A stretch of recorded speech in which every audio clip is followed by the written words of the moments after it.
Ya. Bedakan perilaku dengan pelaku. Ya. Ini pelaku. Anak kita cerdas nggak, Bu?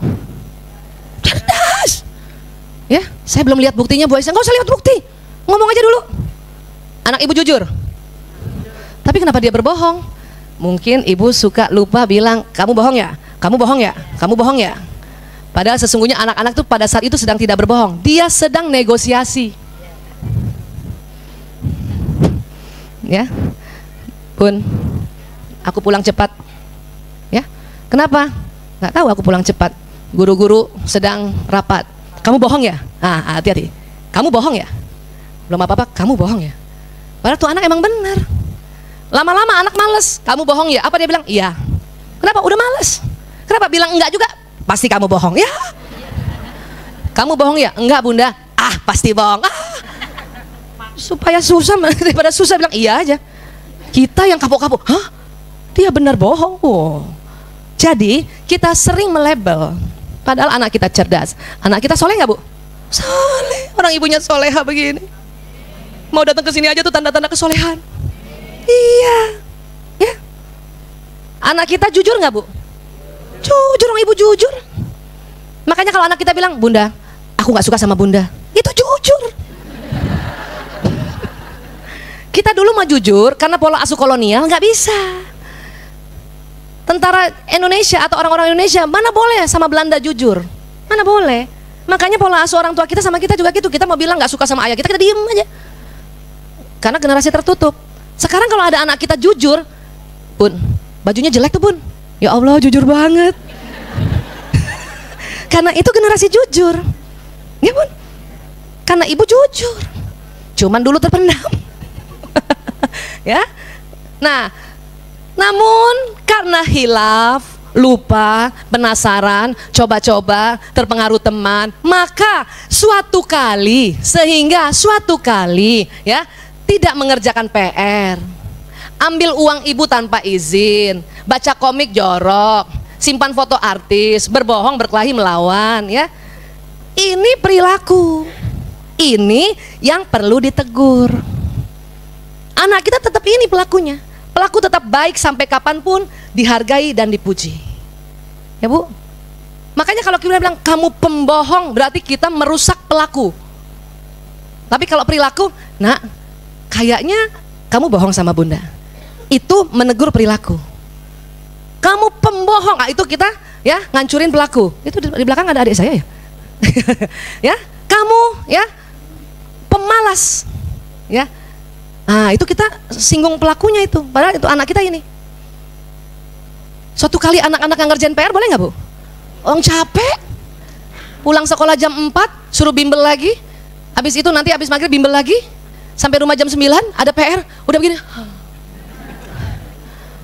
Itu bukan malas. Suatu ketika dia capek atau lupa karena kecapean, tertidur, lupa. Pagi-pagi panik, ya Allah ibu PR aku. Ibu yang paham, dia langsung ya ingat dia sebetulnya cerdas, sebetulnya rajin, hanya karena lupa. Maka kita bantuin. Mana nak, apa yang bisa ibu bantu? Coba lihat nak, bisa ibu? Enggak. Aja pelajaran anak sekarang mana bisa kita, Bu? Yang penting ada ikhtiar. Mana nak, dia udah tahu nggak bisa, tapi bikin bahagia anak. Ya, mana bisa, aduh pelajaran anak saya nih. Udah dia langsung. Dan nggak usah banding-bandingin. Bunda dulu, ya elah. Mama dulu, iya dulu. Pelajarannya nggak sesusah ini. Sekarang betul-betul analisa dan sintesa. Ya, iya. Banyak kita nggak paham. Pada saat anak tergopoh-gopoh bilang, aduh PR aku Bunda, PR aku. Kamu nih pemalas ya. Makanya sebelum tidur lihat dulu. Orang lagi kecapean. Suatu ketika, ini kan sehingga suatu kali dia ambil uang kita di dompet kita. Itu yang ditegur perilakunya. Sayang kok ambil uang? Tadi aku beli es krim ibu lama di kamar mandi 2 jam. Jadi aku ambil aja. Iya nggak? Suatu ketika kondisinya, ya kita juga lagi bebenah, udah keramas cuci kamar mandi 2 jam lah. Dia ambil uang di tas kita. Yang kita tegur, nah kalau lain kali ketok aja ibu ya. Kalau mau ambil uang bilang, Bu, aku ambil uang ya. Itu yang ditegur. Ya, Tapi kalau kita langsung, kamu ini dasar ya pencuri, serem amat. Ini pelaku ini akan tertoreh, ya. Wih, itu sambil ibunya yang bilang saya pencuri, waduh kacau, ya. Sampai sini bisa diterima Bu, bedanya pelaku dan perilaku ya. Ya, nih harus bedakan antara pribadi anak dengan pelakunya. Kalau perilaku bisa saja salah, tapi pribadi anak tetap senantiasa baik. Pribadi atau pelaku, yang senantiasa baik yang mana Bu? Pelakunya. Yang perlu ditegur? Perilakunya. Itu bedanya ya. Ya. Kalau kita menegur pakai awalan pemalas, penjahat, pencuri, itu yang tersinggung adalah pelakunya atau pribadinya. Ya. Nih kan, dasar anak nakal, selalu kamu rebut mainan adikmu. Dasar anak nakal, pakai dasar lagi. Bu, itu dasarnya anaknya ibu loh. Selnya dari ibu, dasar, pakai dasar lagi. Astagfirullahaladzim. Sudah, ini dulu zaman pola asuh kolonial memang sering seperti ini. Sekarang kita berubah, ya, berubah, ya. Kamu ini pemalas, mengerjakan PR dari tadi belum selesai juga. Waduh, itu gara-gara kamu sok tahu. Semestinya tanya dulu. Wih, itu tersinggung loh anak tuh. Dibilangin sok tahu lagi, ya. Itu bedakan. Kalau perilaku, sayang, kalau kamu merebut mainan adik, dia bisa marah. Memang sih di sini ada ikhtiar yang luar biasa untuk bicara menegur perilaku. Kalau ini kan rasanya kayaknya plong banget ya. Dasar, anak nakal kan, selalu kamu rebut mainan adikmu. Itu kayaknya plong banget ya. Pung. Kalau ini memang perlu ikhtiar. Tetapi inilah yang bikin kita masuk surga. Belum lagi surga akhirat, surga dunia kita sudah dapat. Aman Bu, rumah kita kayak jannah itu. Ya, jangan sampai anak kita mau pulang takut. Ntar emak gue ngomong apa lagi nih? Ntar gue disuruh apa lagi nih? Baik, sekarang gimana menegur? Ada teknik yang sangat efektif dan saya pakai ini sejak anak-anak kecil. Namanya teguran 1 menit. Negur perilaku Bu, nggak usah lama-lama. 1 menit saja. Itu pun dibagi. Setengah menit tegur perilaku yang keliru, setengah menit puji perilaku anak sebagai perilaku yang baik. Nah loh, kita biasanya gimana sama anak? Kamu ini ya pulang terlambat ya, bunda minta kamu jangan lagi terlambat ya. Dengar, sekali lagi bunda bilang kamu jangan lagi terlambat, udah sekali lagi udah setengah jam.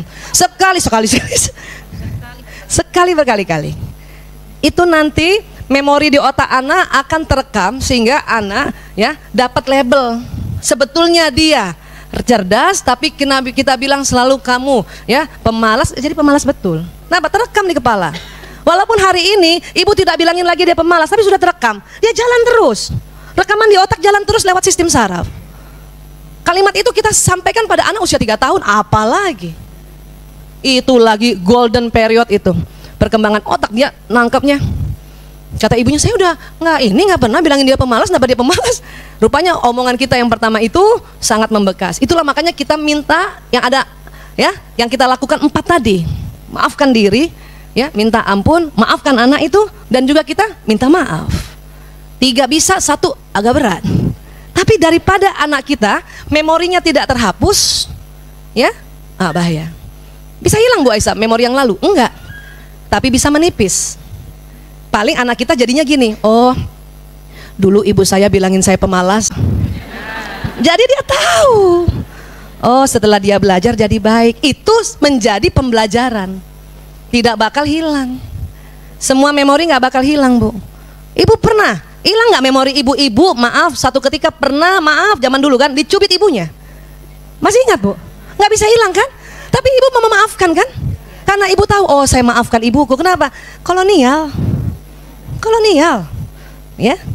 Pernah damprat orang tua? Pernah dimarahin orang tua? Pulang terlambat dimarahin? Itu saya ingat terus itu. Tapi saya memaafkan. Kenapa? Oh karena kita belajar. Oh jadi pelajaran supaya nanti kita ke anak tidak lagi pakai cara itu. Itu jadi pembelajaran. Makanya semua memori nggak hilang, tetapi kita maafkan. Bu Aisyah, sebetulnya saya sudah memaafkan, tapi tidak bisa melupakan. Memang karena memori. Kalau ibu mau lupa ya peristiwa-peristiwa yang negatif, maka ibu akan lupa semuanya, termasuk lupa nama suami. Mau ibu? Mau? Mau begitu? Makanya memori tetap ada. Yang penting kita minta maaf, maafkan diri dulu. Kenapa? Kita pernah lakukan hilaf juga. Kenapa? Belum belajar. Ya, belum belajar. Ya, maafkan diri, minta ampun sama Allah, maafkan anak kita, dan kita minta maaf sama anak. Ya, nah ini gimana pakainya Bu Aisyah? Nah, saya dulu waktu anak-anak masih kecil, sengaja di ruang tengah rumah saya pasang jam besar. Suatu ketika Lanang anak saya yang pertama, bayangkan umur 5 tahun dia pulang terlambat. Gara-gara main di warnet. Zaman dulu kan belum ada di rumah kan. 5 tahun loh, TK. Ya, oke. Dia datang. Assalamualaikum, waalaikumsalam. Lanang, tetap harus senyum ya, walaupun gemes kan. Nah, makanya pas saya udah tahu dia di pinggir di pagar itu udah tarik nafas. Astagfirullahaladzim, astagfirullahaladzim. Ya Allah, mohon lemah lembut. Tapi tetap harus ditegur. Lemah lembut itu bukan membiarkan ya, ditegur. Sini nak, sini nak, berdiri. Ada jam di situ. Setengah menit pertama tegur perilakunya. Lanang, ibu marah Lanang pulang terlambat. Ibu boleh tegur dan sampaikan pesan ibu.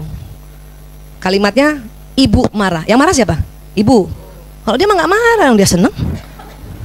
Banyak kita begini, kamu bikin ibu marah.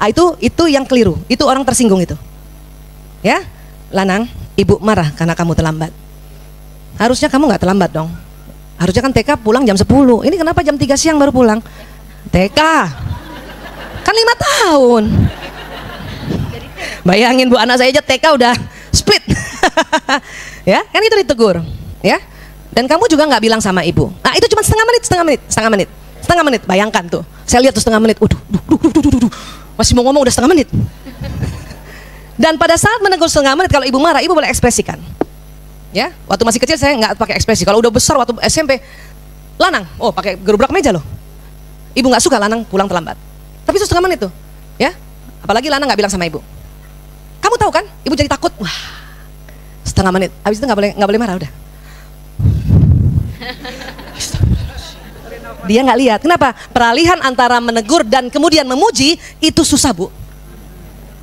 Bagaimana caranya habis marah ibu memuji? Maka harus istighfar. Mumpung anak nggak lihat karena dia nunduk. Tuh anak nunduk, pas dia nunduk, astagfirullah. Tuh anak nunduk kan, astagfirullah. Sebab biasanya kamu kalau pulang sekolah selalu tepat pulang nak. Dan kalau kamu pasti telepon ibu. Itu bagus nak. Itu memuji. Karena dia selalu lakukan itu. Satu ketika dia tidak telepon saya dan pulang terlambat, kita tetap tegur perilakunya. Bisa paham Bu? Setengah menit. Itu latihan. Alhamdulillah berhasil. Lanang udah berhasil, berarti adik-adiknya berhasil. Itu latihan. Makanya lihat jam. Udah harus muji nih. Ya.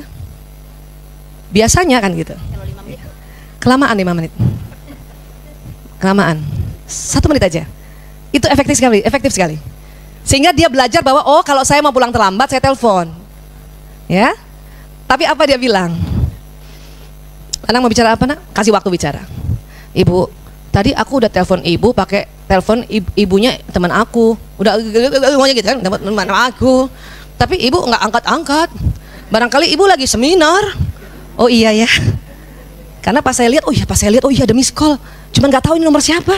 Ternyata ibu temannya.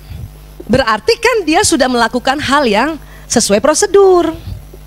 Kalau kita negurnya setengah menit kita nggak malu Bu. Kalau ibu negurnya 5 menit atau 15 menit ibu malu. Ternyata iya udah telepon.